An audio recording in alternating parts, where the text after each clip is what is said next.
Is it? Actually, you have appeared, so that's good. Right then, just we'll give a brief overview then of the development management service, and then go through an update of the sort of procedures we follow, the type of applications we deal with, and how, in particular, third parties, statutory consultees, parish council, for example, ward members can interact with the process. So, as this first slide says, who and what is development management? In this case, we are a statutory function. We have specific government targets to meet every quarter, and we deal with all the planning applications across the district. We offer advice such as pre-application advice. We have a team of 14 officers currently, and additional administration staff. This is This is the division of our areas. So we have the west of the team, which mainly covers, includes Crediton and that rural area between, more or less, to the west of Tiverton, going all the way through that part of the district. To the east, we have Tiverton, Columpton, and you can see the line of the boundary is pretty much down Stoodley, Tiverton, Bickley, Silverton. So I'm the team leader, John Millar, for the East team, and Adrian, who I will pass over to a bit later to carry on, is the team leader for the West team. We've currently got two enforcement officers. We have a vacancy for another at the moment, which we're hoping to fill. We have one vacancy for another planning officer, which we are hoping will be filled very shortly. We're currently shortlisting at the moment. We've got two conservation officers, as we've got here, of which one, Claire, primarily works on development management applications, and Thomas Muston, who's the other, is more based within the policy team, although there is some overlap between the two. We have a planning committee once a month, in which ward members, I'll go into a bit more later, but ward members have the opportunity to call in applications, although ordinarily we ask that's done within 21 days of notification of the application, which is within that normal statutory consultation period, or we do ask they discuss with Angharad Williams, our DM manager. In terms of the makeup of the team, our officers are spread around the area, but so we have hybrid working where a lot of officers work from home and the office, but we are able to arrange face-to-face appointments with, primarily district councillors, but we are available over the phone and are hopefully quite accessible. In terms of when we actually go for a committee, the procedure for committee, when we get there, when an application goes, before the committee, we get officer reports sent out, as it says on here on the slides. That's 1 week prior to the committee, along with application electronic links. So any interested party can look at the reports, read through the committee reports well in advance. We ask for district councillors that their member questions are sent to officers in advance of committee, in order to assist the officer. So we ask for that 24 hours in advance. And from all parties, other parties, we ask really that no new information is received after 12 p.m. on the Friday before committee. Now, if we do get something that comes in after that time and it's very consequential to the application, it might mean having to defer the application to a later committee. When going through a committee, normally starts with public questions, which again we ask to be received in advance, 4 p.m. the day before committee. So it means we can actually have time to prepare and answer those questions. The officer will then carry out a presentation. Members, the district councillors on the committee, will ask questions of the officer, and then there's the opportunity for speakers. So that may be the town and parish council representatives if they wish to speak at the application. I mean, generally speaking, we don't actually tend to have a lot, but there is that opportunity to do that if so wish, and other contributors to the application will speak as well, and then the members will have their debate and come to the decision. When it comes to actually considering applications, there is set in the national guidance, the national planning policy framework, a presumption in favour of sustainable development. So the starting point for all development is that there's an expectation to approve unless, as it's stated here, other material planning considerations outweigh the benefits of the development. So in particular reference, paragraph 11 of the MPPF, this states that plans and decisions should apply a presumption in favour of sustainable development. And then when it comes to us as planners making our recommendations, and for members, I suppose, at committee in making their decision, it means that we should be approving development proposals that accord with an up-to-date development plan without delay. Excuse me, John. Yes, of course. Is there a definition of sustainability?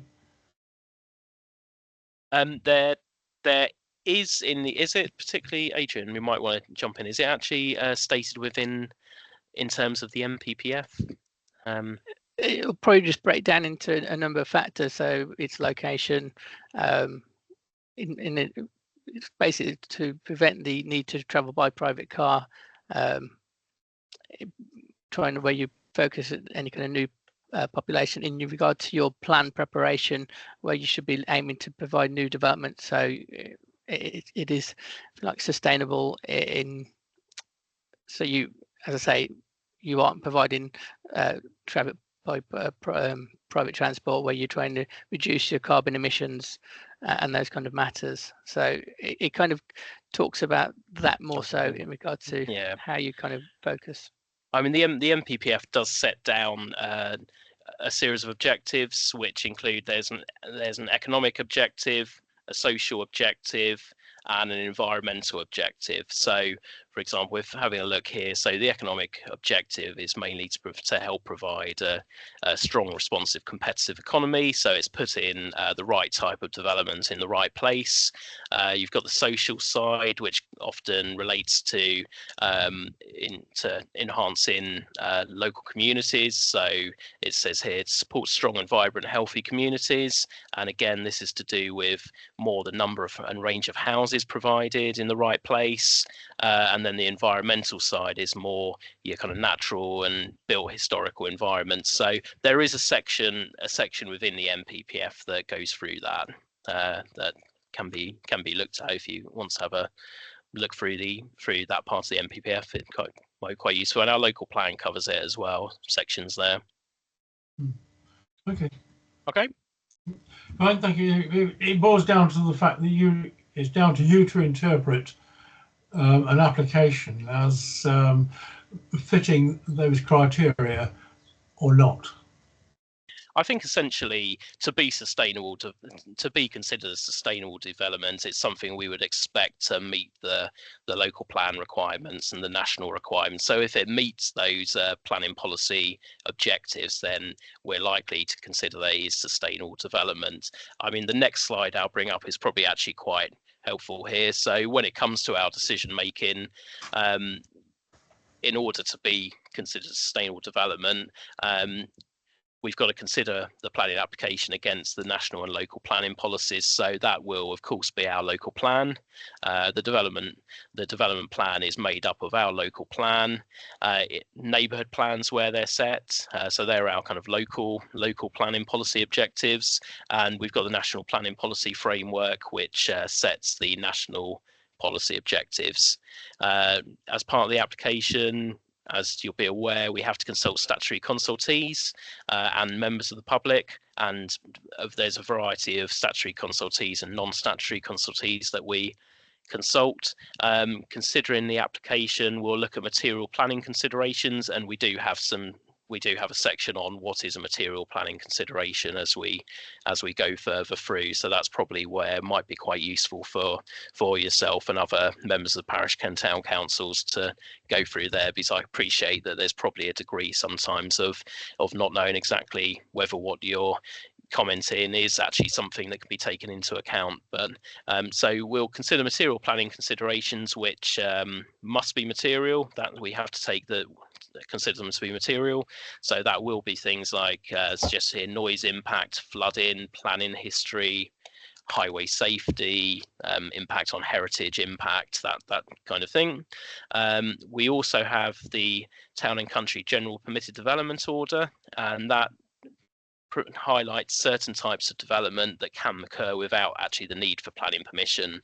Again, there'll be a section on that, but there are elements that can just be done without any further recourse, or there's some that actually have to require an application for prior approval at least, which we'll go through a little later. I'll just pass over to Adrian now because he is going to go through material planning considerations. Okay. So yeah, what are the material planning considerations? So material planning consideration is one which is relevant to making the planning decision in question, e.g. whether to grant or refuse an application for planning permission. The scope of what can constitute a material consideration is very wide, and so the courts often do not indicate what cannot be a material consideration. However, in general, they have taken the view that planning is concerned with land use in the public interest, so that the protection of purely private interests, such as the impact of a development on the value of a neighbouring property or loss of private rights to light, could not be material considerations. So the key points are: material considerations are established by law. The weight given by the decision maker to different material considerations is a judgment, but it must be reasonable. And the matters that are not material considerations cannot be taken into account in deciding a plan application. So we're going for next a few slides of what would be considered as a planning material consideration and what wouldn't be. So if we move on.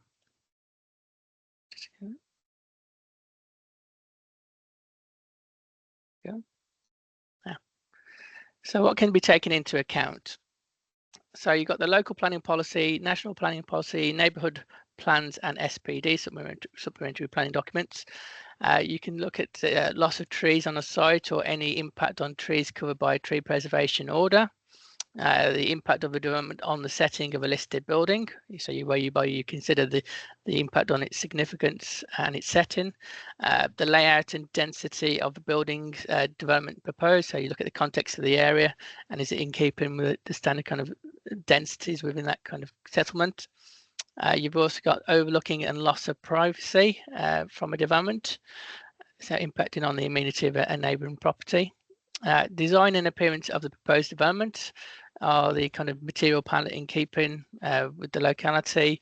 Is the scales acceptable, etc. Parking, so does it meet the parking policy in regards to how many parking spaces required for instance per dwelling? So is it 2 spaces, or maybe reduced if it's in a sustainable location, or is it different commercial uses have different parking requirements?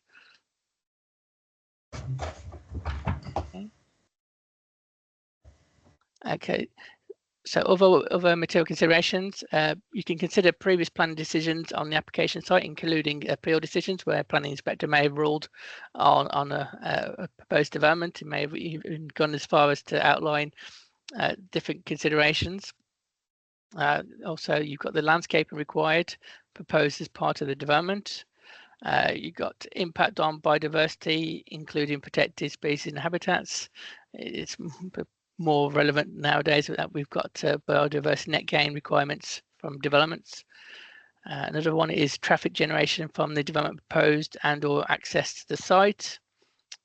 Noise and disturbance as a result of the development. So you've got these. So with highway matters, we'll consult with the local highway authority at Devon County Council.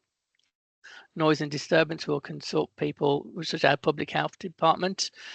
With landscaping and kind of landscaping and biodiversity net gain, we'll consult with our council's agricultural officer and also the county ecologists, Devon County Council. So next slide. Okay, continuing. Well, what can be considered? As shown in some of these illustrations, the impact on visual amenity of an area, street scene. Archaeological impacts, again, that's one with Devon County Council and the Historic Environment team we would consult. Hazardous materials, ground contamination, again, another one for public health. Flood risk, so with the Environment Agency or the lead local flood authority in regard to drainage, especially if it's in a critical drainage zone or in high vulnerable uses within flood zones 2 and 3. We've also got loss of light, significant or overshadowing resulting from a proposed development. So what cannot be taken into account? So you see a few of these with objections received. Loss of property value is not a material consideration. Neither is loss of view. Also in regard to kind of civil matters in regard to fence lines and boundary lines and who owns which piece of land. That would be more of a land registry matter. We've got, again, restrictive covenants. So you may have an older estates where you've got covenants where you cannot walk, again, but that's not a planning matter. Competition between local businesses is not a material consideration. That should be noted. That is different to applications where you have to kind of make an assessment on the impact on the vitality and viability of town centre uses, where you have a number of assessments. This is more kind of a competition objection between a similar business, which is not a material consideration. Again, another one is personal morals or views on an application or the applicant's motives. So Adrian, excuse me, if there is a covenant on a piece of land which says that no domestic dwelling may be constructed on that land, planning don't take that into account at all. We can consider it as part of the application. People make their comment, but again, it's not a planning material consideration. You'll find it on certain estates where there's a restrictive covenant put by the developers. If somebody wanted to make an objection, that was a separate a civil matter to go down rather than the planning application. It is the sort of comment you do actually sometimes get, especially if someone's sold a parcel of land as well and they're hoping to put this covenant on to stop someone else getting the value that they may have otherwise wished to achieve. But yeah, it really isn't something that we can consider. It's the same with things like public rights of access and public access through a particular site or kind of neighbours' rights of access. Those things still apply, but they're outside of the planning system. So if we grant planning permission, it doesn't override those things. The applicant would still have to deal with those issues, but it's not for us to consider. We can still grant planning permission. Quite often use an analogy, if someone could apply to build a shed in your garden, you would object, and we can't take it into consideration that they want to build a shed in the garden. What we're looking at is someone building a shed in a garden, but obviously they're never going to get planning permission to build that. Sorry, they're never going to get permission from you to build that shed. So it's kind of a pointless exercise in a way. But yeah, they still have to deal with those issues, but it's just not for us to consider. That's interesting. It seems slightly bizarre that there we are. Okay, yeah. And yeah, the other one is, as probably already touched on, private disputes between neighbours. So again, land ownership and access rights. Yeah. Next slide. Okay, so if I go through the different types of planning application we'll deal with. So you've got, not all applications can consider all material planning considerations raised, and especially when you're talking about prior approvals under the permitted development regime. So if we move to the next slide. So the main applications, you've got full plan applications, so that covers for all changes of use for building works and the principle and the detail. And with these type of applications, you expect to have all the documentation submitted as part of the application. Then you've got your outline applications, which are only for the erection of a building. It is outlined if any of these reserve matters have not been included. So it covers layout, scale, external appearance, means of access, or landscaping. So the material reserve matters is a second step where the outline permission has been granted. So with a lot of outline applications, you'll get the red edge around the site, and it may be normally with an access as one of the matters to be considered. And developers may convene for reserve matters for the later details of how the development will look, mainly trying to get the principle accepted. Then we've got applications for the removal or variation of planning conditions. We've also got the prior approval under the Town and Country Planning General Permitted Development Order. We've got examples include the Class Q agricultural to C3 residential use, a number of barn conversions in the countryside. No problem. Hmm. Yeah, okay. We've also got conservation. So we have listed building consent applications for any works to a listed building. Also, planning permission may accompany including a situation where demolition is proposed in a conservation area. You've got advertisement consent applications. With these type of applications, you've only got the two main considerations. One is to the impact on amenity, and the second is to public and highway safety. Another application is when we turn into the work on trees, tree works in a conservation area. And then you've also got the works to a tree with a preservation order.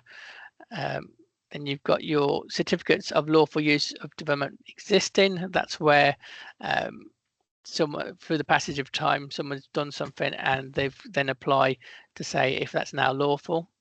The proposed certificate of lawful use or development is a different matter. That's where you normally somebody wants to build something and they believe it would be covered by permitted development rights, for instance, and then before you can make that assessment on matter of fact and degree, really.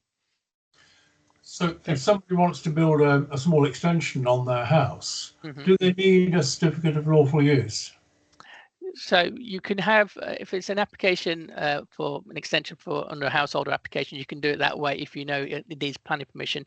If you believe it's going to be under permitted development, such as under Part 1 of the GPDO in regards to extensions or alterations to a property, then it's open to the applicant to submit a certificate of lawful proposed development.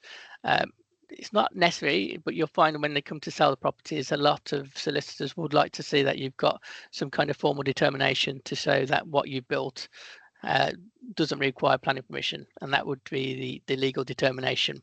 But yeah, so that's normally what why they go down that route. Then you've got other prior notification applications. We'll go through that, and John will cover a lot of the permitted development matters. We've also got telecommunications demolition, so for like new masts of certain heights in the countryside. There's different processes. We've also got non-material amendments to a planning permission. And when we say non-material, these are normally ones where people want to make very minor changes, which are considered to be non-material. So maybe a relocation of a window or doorway, very slight changes, maybe reduced in a slight extension. So instead of having to go through a whole planning application process, you can go down this non-material amendment consideration, which is a faster 28-day kind of process. And another type of application, which is fairly recent, is these planning in principle applications, where it's pretty much a very basic red edge around the site, where you just consider a principle of the development, say a number of houses, self-build plots, for instance, and all you can consider is the principle, and then the technical detail consent, which is the second part. That's where all the details that can be considered, and also Section 106 agreements, etc. Okay. Shall I pass over to John?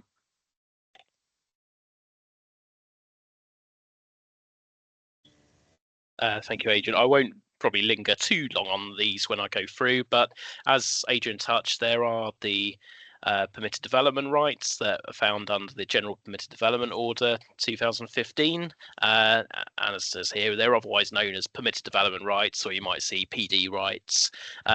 So it enables individuals to undertake certain development without the need for planning permission. Within the General Permitted Development Order, there'll be set down rules that, for the most part, are quite black and white. If it fulfills a certain criteria, you can do it. If it doesn't, it requires planning permission.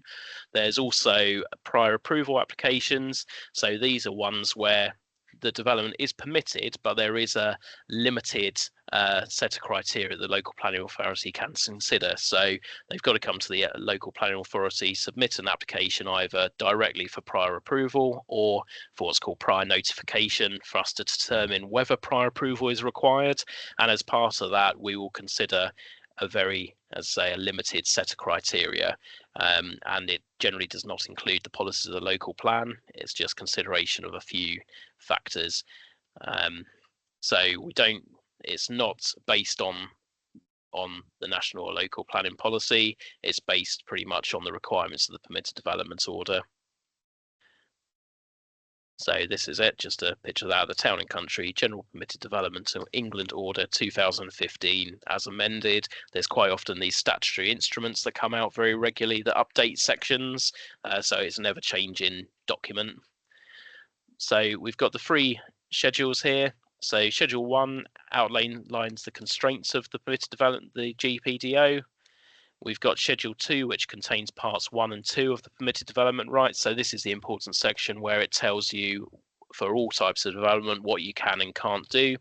And then Schedule 3, procedures for Article 4 directions. So this is where on, say, certain areas, or sometimes in relation to a certain property, although that's very rare, you may apply an Article 4 direction, which might, for example, remove the rights for properties to apply normal permitted development rights to extend their houses or make alterations. We haven't got many in the district. I think there might be one in Columpton, possibly. Oh, maybe it's not Columpton, but there you might find that in a conservation area that we might remove permitted development rights to for householders to change the windows at the front of the property or repaint the property. And it is quite a bit of work to get one of those in place, which is why there aren't many in there. But quite often they follow a conservation area appraisal and might be part of the recommendations of those. But then there are also, you might remove Article 4, apply an Article 4 direction to remove permitted development rights to demolish certain buildings in certain locations. Point out when I was working in North Devon, for instance, they had removal Article 4 directions on caravans because of the kind of impact from tourism and on the impact on the area outstanding natural beauty. So they had one to kind of cover that. So yeah, they can be quite ranging, but there is a particular complex process for putting them in place, and I think there are also potentially compensation issues relating to those for people that might have their rights removed. But each part, each part of the GPDO, say in Section 2, Parts 1 to 20, contains why a particular development is not permitted and a set of conditions and limitations that apply where they would be permitted. There's the section where prior approval is required, which I mentioned, which requires that separate application. So we've got part 1, which covers things like householder extensions. This is probably the one most people are familiar with because they may have exercised these rights themselves. So it allows certain changes to extensions to the side of the house, the rear, addition of roof lights, dormer windows in certain circumstances, chimneys, antenna, outbuildings, new sheds, garages, swimming pools, these type of things, provision of hard surfaces. So it covers quite a range of activities. So as long as people are carrying out their development within those constraints, they won't necessarily have to apply for planning permission. And as you mentioned earlier, Roger, there's also the opportunity to apply for a lawful development certificate if someone wants that legal reassurance. Part 2 covers issues such these aren't specific to residential properties, but they cover gates, fences, means of access, exterior painting, electrical vehicle charging infrastructure, closed circuit TV. We've then got part 3, which allows things like the change of use of restaurants and cafes to retail. So it covers things that are basic changes between certain uses in certain locations. You have things like the agricultural buildings to dwelling house, which is the quite infamous Class Q, which many people might well be familiar with, that allows the change of use of an agricultural building in circumstances is permitted development. However, that's where we do apply this prior approval process. You've also got use of land as a caravan site in certain criteria.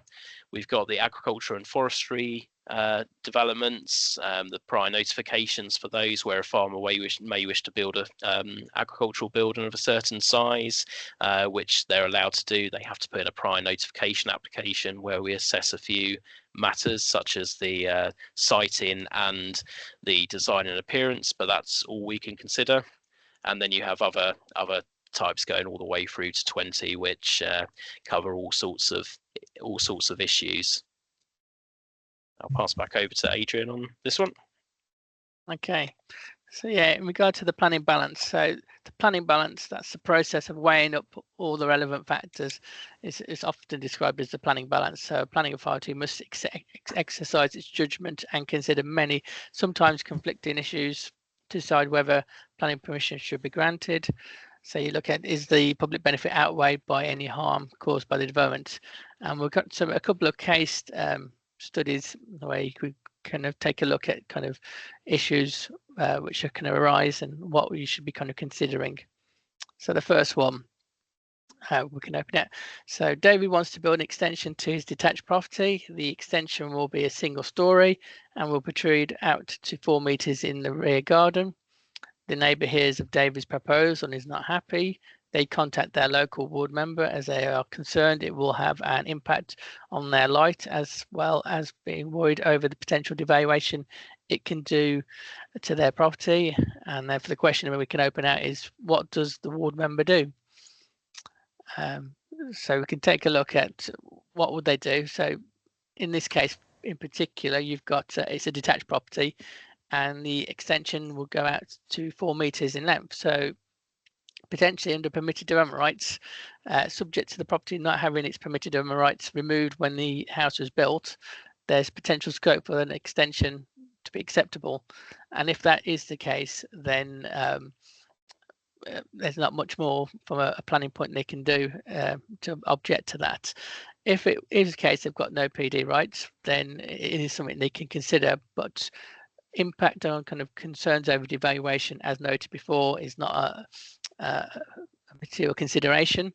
But the other kind of matters in regards to impact, if planning permission is required, you can do an assessment in regards to potentially overbearing impact, etc.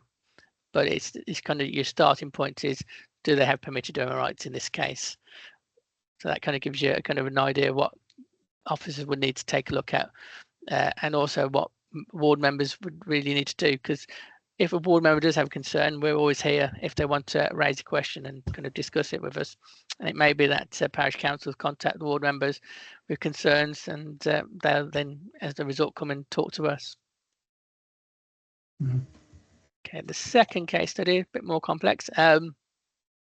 Sally has a planning application in for 2 residential dwellings on a plot of land on the edge of a residential estate. The residential estate falls within the settlement boundary where development is permissible. The application has been in for over 8 weeks and has passed its statutory determination period. The plots are adjacent to a Grade 2 listed building. The Conservation Officer has objected to the planning application on grounds of impact on the character and appearance of the listed buildings, despite the design of the 2 units being revised on 3 occasions. The policy team have also been consulted and advised the officer that there is a shortfall of housing in the settlement and would therefore welcome the addition of 2 new dwellings. The locality is objecting to the development on grounds that the applicant is just building the development to annoy their immediate neighbour, who has had an ongoing private dispute with the applicant for the past year, and the neighbours have asked the ward member to call the application in on this ground. So they're kind of 2 questions. What should the ward member do? And secondly, what should the planning officer do? Kind of just bring out the kind of couple of the main points. So you've got an application which is already over the statutory time period. So there's that risk that an applicant may go for non-determination. And if that's the case, they could potentially go to appeal, where it puts the council at risk of costs. In regards to the kind of determination of the application, you've got concerns raised by a conservation officer in regards to the impact that these development would have on the kind of Grade 2 listed buildings. So one of the questions, what is the harm? You've got different levels. Is it less than substantial? If it's less than substantial, then you can consider the benefits. Do they outweigh the harm? So we know that one of the benefits is there's a need for these 2 houses, and also that potentially if your plan's out of date, then there's a stronger need to provide housing. So in that case, you're balancing that would be maybe the more that it falls with it to support this type of application. Again, if in regard to the concerns raised by objectors, again, they need to be valid planning material considerations. So just that the motives of the applicant or they just want to cause trouble aren't valid planning considerations. So if a board member contacted us, we would kind of outline that as the concerns, and there would be valid planning grounds to actually call the planning application in. And in any event, if they do want to call it in, it would have to be on the planning grounds, which may be to outweigh. But then again, we would then have to highlight the fact that this is out of time, and there's always that risk that they may call non-determination. So it's kind of that balancing act we would have to go through on an application. Hopefully that makes sense. Yeah. Okay, so moving on to we've only got a few more slides. I think it's pass over back to John. There's only about 3 or 4 more slides to kind of give you an overview of the planning process outside of that.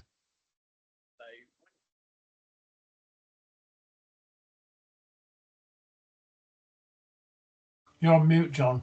Thank you. I've just been had that pointed out. I'll start again then. I think these slides are in some ways written to give a presentation to the ward members, but this is particularly useful for probably for parish councils as well, as it gives an idea of what the ward member what the process the ward members have to abide by in some respects. So when it comes to calling in, most applications are delegated to officers, so they aren't required to go to committee, but probably the ones that do end up going to committee are maybe the more sensitive ones, the more locally controversial applications.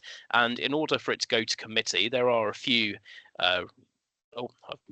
jumped aside. There are a few situations where some applications might automatically go to committee, but that's not the case for the most part. Usually an application will be called in by the ward member, the chair of the committee, or the vice chair. They will need to do this in writing, normally in an email form. And as Adrian mentioned in the previous part of the presentation, give planning reasons for that. Officers are quite happy to help ward members with that, to make sure they, I mean, obviously they'll have to tell us the reasons why they want it to go to committee, but we'll help. We're quite happy to help there. And quite often the reason a ward member will ask for something to go to committee is because they've had a neighbour raise an objection, or quite often because the parish council are particularly concerned about an application. Ward members aren't allowed to predetermine applications, so obviously they are kind of that conduit between the planning officers, the planning department, and parish councils or objectors. So they have to be very careful of how they refer to an application and what they say about it, so they don't prejudice their own opportunity to comment and vote on the application. We do ask that those requests are made as early as possible. There is an informal agreement to call in applications within 21 days of the application being validated. However, if some applications do obviously evolve beyond that time, so we ask that they do speak to the development manager in the first instance if we are beyond the 21 days. The reason we do this is that where there are delays to the decision, again, Adrian mentioned it slightly in the previous application, we do have a requirement to determine planning applications without delay. So unless it's something that is an ongoing negotiation, we have to be careful how long we hold an application before we do actually come to a decision, whether that be to actually refuse a planning application or to continue negotiations to a point where the application might be acceptable. And in some respects, this is the same with parish council comments. So ideally, we do hope that parish councils can respond within the first 21 days. However, obviously, we're also very conscious that the planning meetings often fall outside of that 21 days. I don't know if all parish councils are aware, but we do often get requests as officers from a parish council asking for a bit of extra time because the parish meeting doesn't fall within that time. Of course, we can accommodate those, but we just ask you let us know so we can factor that into the timescales. I mean, of course, if it's another week, couple of weeks, that's of course fine. If maybe you're asking for us to wait kind of 4 or 5 weeks, then we might have to say that's a bit too long to wait for us, for the applicants, and we are in danger then of not meeting our targets. So I don't think it's very rare though for a parish council to ask for an unreasonable time. So I'm not really aware of many occasions we can't accommodate extra time for comments. The reason for this is highlighted on this slide. So performance is monitored every quarter. Where you have we're monitored on speed of determining applications. So if we don't determine applications within the appropriate time, we're at risk of appeal, non-determination, and refunds of planning application fees, which isn't ideal for anyone, apart from the applicants, of course. The quality of decisions. So in terms of major applications, where we have more than 10% of our decisions, that might be whether delegated decisions or committee decisions, where more than 10% are overturned at appeal, we can find ourselves in special measures. And the speed of determining non-major applications again, and again, I think it's 10% for overturned appeals again for non-major development. If we're in that position, what special measures effectively means is that the planning inspector, applicants can apply through the planning inspector rather than the local planning authority, and that does mean that we as the local planning authority are no longer the decision maker, and that again, that's not ideal for anyone, because I'm sure as parish councils would rather that the kind of local planning authority are making the decisions, as we have a better understanding of our local communities. Enforcement, obviously a bit of a hot potato sometimes, but want something to be aware of. This is a discretionary service. It isn't a statutory service, although of course we do provide an enforcement service.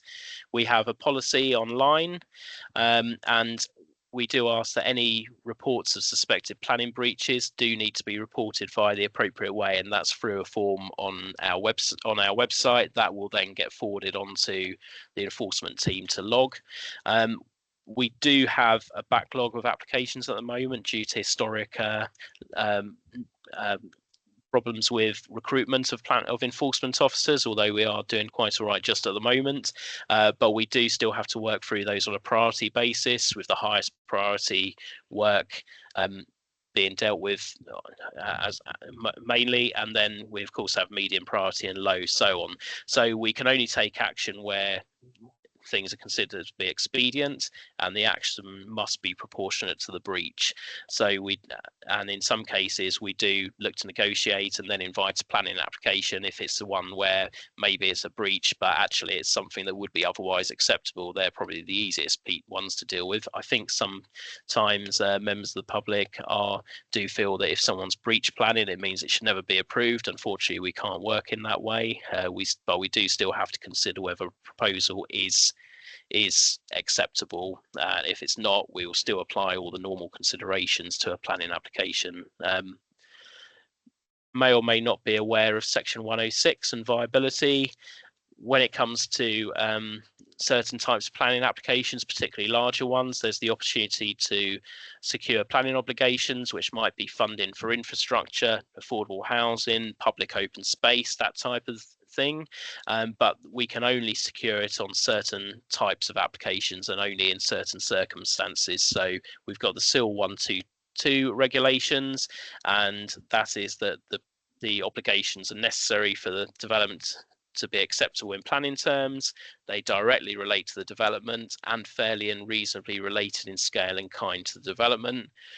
There is a reviewing facility with so a level of governance where reports are expected at cabinet in autumn, and this relates to the amount of funding planning obligations that has been received, and also spend of those planning obligations on projects. So for example, public open space might be spent within a parish facility like a recreation ground or similar development. Just in case the question comes up for anyone, there is also community infrastructure levy, which isn't mentioned here. So that's known as SIL. We don't have it, so that's why we haven't covered it in this presentation. But in case anyone's thinking, do we do SIL? No, the decision was made some time ago that we wouldn't supply SIL, and all planning obligations would come through the Section 106 route. I think this might be the last slide. Sorry. We've enjoyed some benefit from Section 106 in Buddington. Yeah, it's obviously a very useful thing to have. This is the final slide, you'll be pleased to know, though, but it's just a quick reference to building regulations because it is a separate piece of legislation. We have a partnership with North Devon, so you may or may not have heard, I think it's NMD planning, sorry, not NMD building control services, so it's a shared service. They are responsible for building regulations applications, so again, that's commercial and domestic work. They will deal with reports of dangerous structures and work with the emergency services in that regard. In terms of compliance, they will do regular site inspections, and they have to provide quarterly data on housing commencements and completions to the government. This is separate, and even where there's not a planning application, even where a planning application isn't required, developers must comply with building regulations requirements. I think quite often even things will vary. Where we've granted planning application, there may be changes required at building control level. Ideally, obviously, the applicant should come back to us at planning to make those changes through the planning system too, but they don't always. So there is a bit of overlap with the building control system, and sometimes you do end up, as I say, with changes made at that later stage, and they do really need to come back to us at that stage. So where there are aspects that may be different from planning as well, so EV charging, I think our local plan requires a certain level, but I think as of now, possibly going into the future, there's a requirement for EV charging for every parking space, which isn't a planning requirement, but is a building control requirement. There's extra requirements for disabled access, energy efficiency savings. So quite often there are things that people will ask for or make comments about in the planning process, which actually goes outside of the planning remit, or maybe there isn't a policy that's relevant to that, but will still get picked up by the building control process. I'm just going to go to this final slide, and well, especially for you, Roger, thank you for being here and listening to us. I'll just quickly go through the names here. So you've obviously met myself here, Adrian, and myself, John, and Adrian, who's also spoken. We're the area team leaders, so we are in charge of the first level of management of the planning officers. So it may be you speak to us more often than you might speak to, say, Angharad, who's our development manager, and then Richard, who's our director of place. But we're all here and available. So if you do have any queries, you can always come to us in the future. Did you have any particular questions you wanted to ask, Roger? There's quite a lot that I'd like to go through, more than there's time for.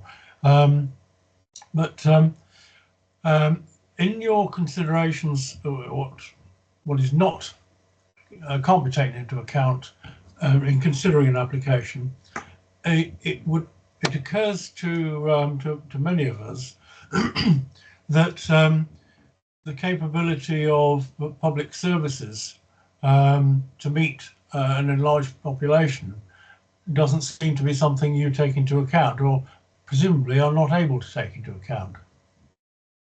Yeah, that's correct, really. I mean, quite often we'll get concerns raised about, say, capacity at doctor's surgeries and things like that. Unfortunately, yes, that's for the NHS and other areas like that to take into account. We can't consider that. In some respects, we have to take the view that the infrastructure will follow the development, and it's not ideal, and it's certainly something that does get raised. Similarly, I was just trying to think of an example there. Well, I can't think. It's something that came to me that's going to say there, which has gone off the top of my head. So. Yeah. On certain major applications, so for residential, I can't remember the number. If it's like over 200 houses, then you might have the NHS contact you in regards to contributions, planning obligations to be secured in regards to money towards doctor surgeries, etc., and the capacity and improvements, and also in regards to highway improvements such as roundabouts, depending on the traffic generations. But yeah, on the smaller schemes, you don't normally have that kind of input. But over a period of time, those sorts of things build up into a bigger issue, and there is no joined up thinking between the various bodies that ought to be concerned about how things are changing. Yeah, no. I mean, education is There's no one point in where us it's a discussing similar it one. if it's not. Sorry, it's no point in us discussing it. It's not within your No, remit, but it does not. occur to many of us that the planning laws need a complete rethink. I mean, there are aspects like that, but unfortunately, yes, they, as you said, suggest they're things that need to really change right to the top to be considered. Education, for example, we can ask for contributions towards education where there are capacity issues, but again, that doesn't necessarily give an indication of when that capacity issues are then going to be resolved, what's going to happen and when. But so there will still be an overlap probably of times when more housing's been developed, but maybe the educational facilities don't follow up. It's not ideal in all respects. Well, it's not. I mean, you find that the schools just can't cope, and quality of education suffers as a result. But how are you determining the need for housing? How's the calculation made?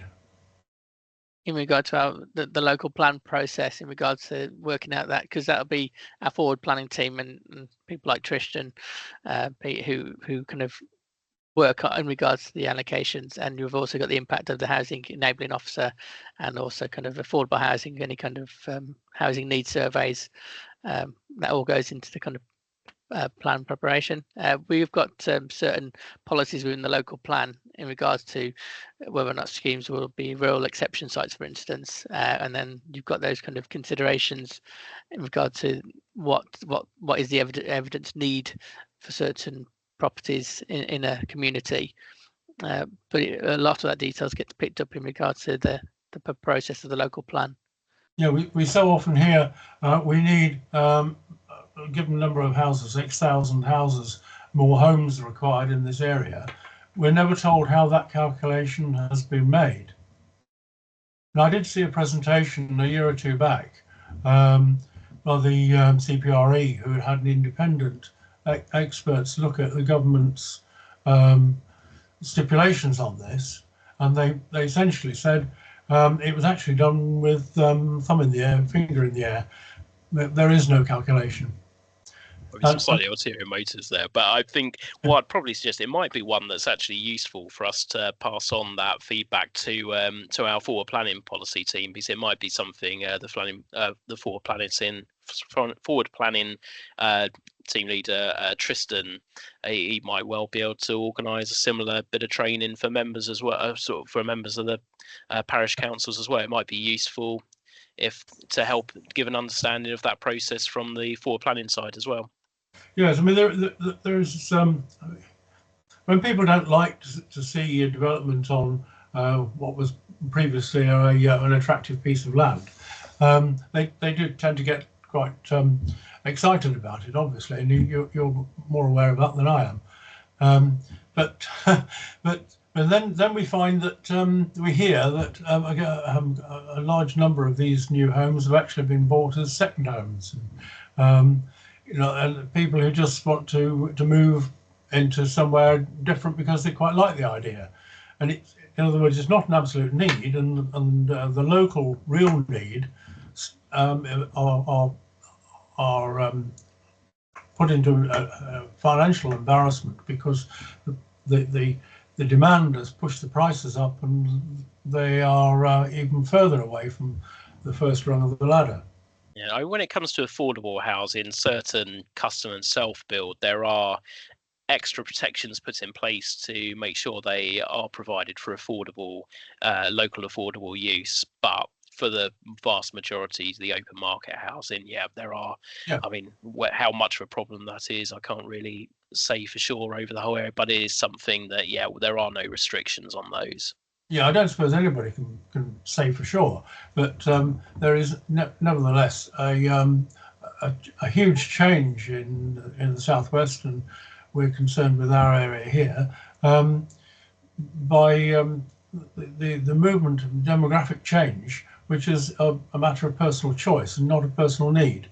But it's not, I guess, it's not something which you as planners can get involved in. I understand that, but I mean, there are planning policy sides. Again, that's might be one for forward planning and the input into the local plan process. I mean, there would have to be a demonstrable case put forward that there more controls could be put in place. But there are, for example, places in Cornwall where there's policies for preventing second homes, or for when houses are approved, they could only be for certain uses now. I mean, there are a lot of hoops to go through to get to that point where you can put those controls in place, but it isn't inconceivable that can be put in place. But there's a lot of background work, obviously, to get to that point. And I guess you're so busy that doesn't. It's not an urgent. Yeah, I mean, as DM officers, it's not something we'd be involved with as such. But that is something that planning policy team every time they review the local plan, they're looking at all sorts of up to date policies to include within it, and some of those do include certain aspects like exception sites and allocated sites for housing going forward.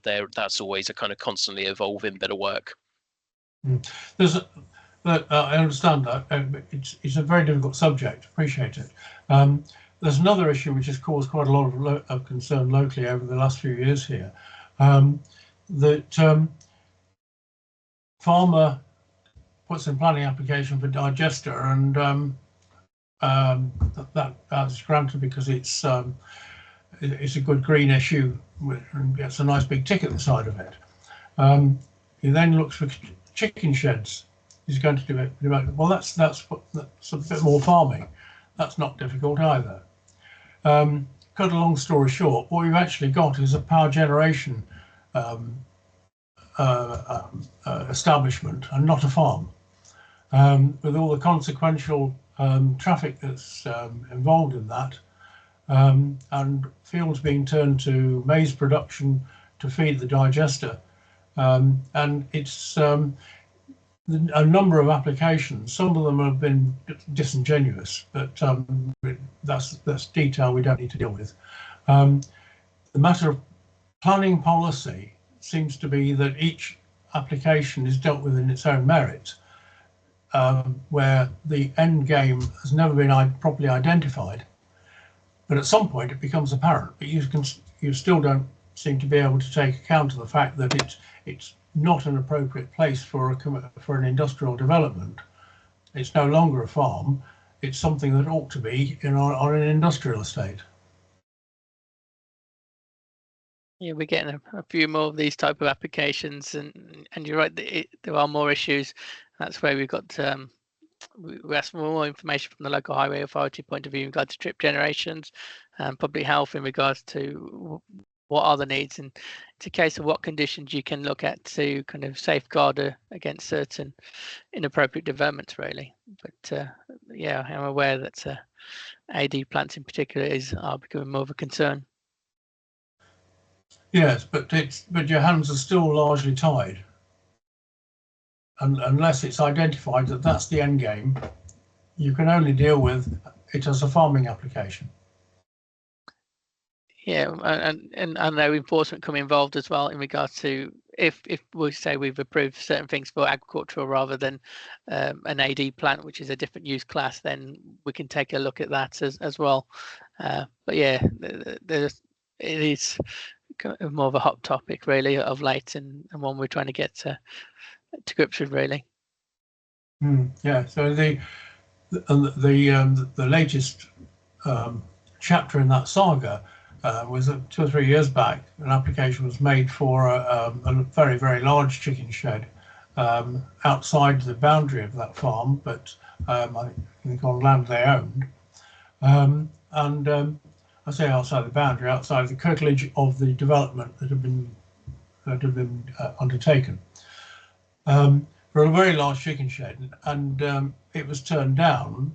It was initially granted and very quickly overruled because it was determined that it was domestic habitation within whatever the distance is of the intended structure, and somebody's lived there 15 years in a yurt in a wood, and when that was understood, the the approval was withdrawn. Last October, the development went ahead nevertheless, and I raised it and said, I'm sure this is something that we objected to and you turned down. You better have a look at it. Some months went by before and nothing was said, with no feedback to us. And by which time an unusually large chicken shed was almost complete. Not only that, but a sectional home had been built of some substance. It wasn't a mobile home. It was a prefabricated modern dwelling, also on the site.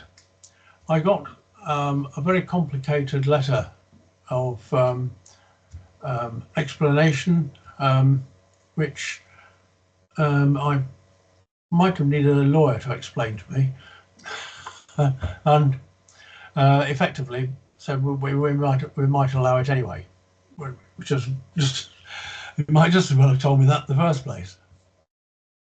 Yeah, not very satisfactory. Yeah, I would imagine. Yeah, so you've gone through and it's gone to enforcement. Yeah, I know the enforcement officer will then need to go and investigate, and then it's a case of the applicant may then wish to submit an application. I know there's different considerations whether or not something could potentially be supported by policy. So I know it's always a bit more tricky with agricultural development per se, because you've got policies in the countryside which may allow it. Well, they've got some good lawyers, and they hung it on the fact that the planning was initially granted, and they put the telescope to the blind eye when it came to the fact that it had been rescinded very quickly. But I mean, there's a classic situation where I guess it was going to be too legally complicated and expensive to challenge it, and so it's much easier to say, okay, you got away with it. I couldn't really comment because me and John haven't been involved in, unfortunately. No. Yeah. I would say though, I think just because something maybe takes longer to reach for enforcement action, it would still have to be considered under the same process. We don't kind of give any extra weight to the fact it's been there for a little while, or the fact that they've done it without granting planning permission, without having the grant of planning permission. If it's something we wouldn't consider to be acceptable, then we should still be assessing it in the same manner. The fact it's there, and maybe it might be more difficult to get it removed. We've still got the powers, the enforcement powers to remove development we don't want to see in place. I mean, I am just conscious of the time, so it might be. Were there any particular questions you had in terms of the interaction of the parish council in the planning process? Maybe in terms of officer contact, because we're probably getting to the point where we're probably going to be locked out of the office in a minute, so we might have to call a close within the next couple of minutes. But if there's anything you really had a pressing question, please go ahead. We've had good contact. I mean, I've met Dean Emery over an issue. It's still outstanding, but that's not something for you. It's been going on for over 3 years, which is quite astonishing. Heaven knows what it's cost us. But there we are. Well, I'm going to stop the recording now. But I hope you did find that in some way useful. And I think again, as I was going to say, if you wish to follow up or have any queries, I mean, I've seen Puddington, Adrian's team leader there. Take a look, yeah. And I cover the east area, and there's always Angharad and Richard Marsh. But I'd probably just suggest to you and yourself, if any other parish councillors are listening, are listening back to the recording. If you've got any particular queries in your area, myself and Adrian are probably the first point of contact, unless there's a specific planning application, and then the case officer is the person to speak to. But we do hope we are kind of open and available and able to have good contact with our parish councils and be able to speak to you about any concerns you got. Yeah, fine. Thank you very much for your time. It's good of you to spare your evening. No worries at all. Okay then, I'll stop the recording now. Thank you. Fine. Okay. Okay.